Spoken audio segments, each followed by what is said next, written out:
여러분 안녕하십니까? 계속해서 원주에서 전해드립니다.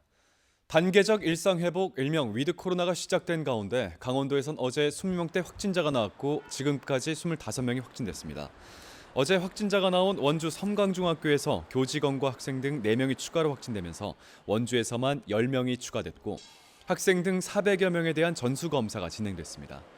춘천 7명, 속초 6명, 평창과 강릉에서 각각 1명씩이 추가됐습니다.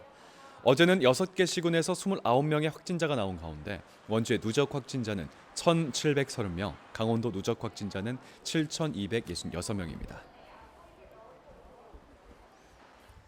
도내 8개 시군 번영회가 강원도청사 이전 문제를 도민 전체 의견을 담아 결정할 것을 촉구하고 나섰습니다. 원주, 강릉, 태백 등 도내 8개 시군 번영회는 오늘 합동 기자회견을 열고 도청사 이전 신축 문제가 강원도의 문제가 아닌 춘천시의 문제로 국한시키는 현 상황은 문제가 있다며 도청 이전과 관련해 도민들의 의견을 객관적으로 반영할 수 있는 기구를 만들어 공론화 과정을 추진하라고 강원도에 촉구했습니다. 도지사가 이 같은 요구에 답을 하지 않거나 도청 이전 문제를 춘천시와 일방적으로 추진할 경우 도지사의 직무집행을 정지시키는 법적인 조치와 함께 도청사 이전 공론화 절차 추진을 위한 주민 투표를 강력하게 추진하겠다는 의사를 밝혔습니다. 과도한 외지인 투자로부터 지역 실수요자를 보호할 수 있는 대책이 필요하다는 MBC 보도와 관련해 원주시가 원주 시민들에게 아파트를 우선 공급하기로 했습니다. 원주시는 이달에 분양할 남원주 역세권 아파트에 청약 과열이 예상됨에 따라 원주시 6개월 이상 실거주자들에게 아파트를 우선적으로 공급한다고 밝혔습니다. 우선 공급은 생애 최초, 신혼부부, 다자녀 등의 특별 공급과 일반 공급 1순위 모두 적용됩니다. 원주시는 이후에도 청약 과열이 예상되는 아파트에 실거주 제한 기간을 둘 방침입니다. 고려시대 불교 조각 걸작으로 평가되는 국보 원주 법천사지 지광 국사탑비의 보존 처리 작업이 현재 위치에서 진행됩니다.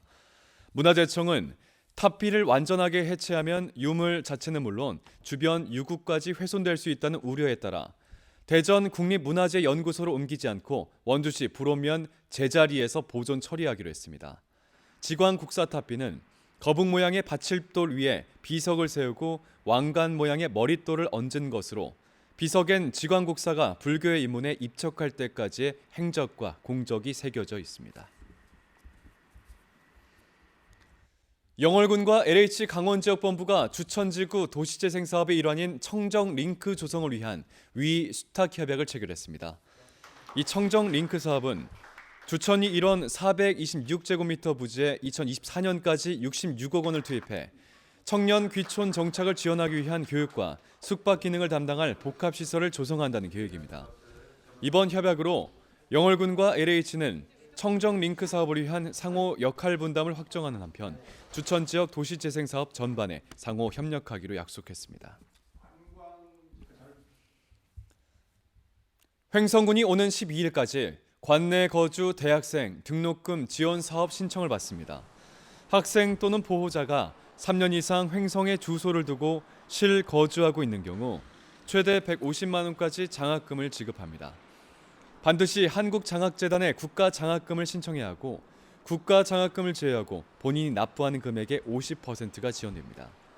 횡성군은 지난해 횡성군 대학생 등록금 지원 조례를 제정했고 올해 예산 11억 원을 편성했습니다.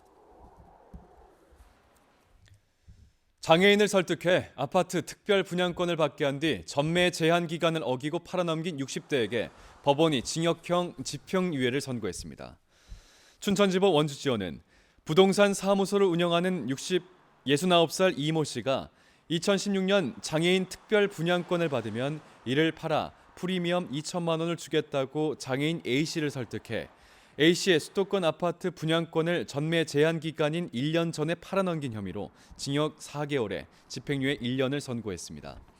재판부는 또 이 씨가 분양권으로 받은 프리미엄 2천만 원을 A씨에게 주지 않고 자신의 사무실 운영비로 쓴 횡령 혐의까지 유죄로 판결했습니다. 뉴스를 마칩니다. 고맙습니다.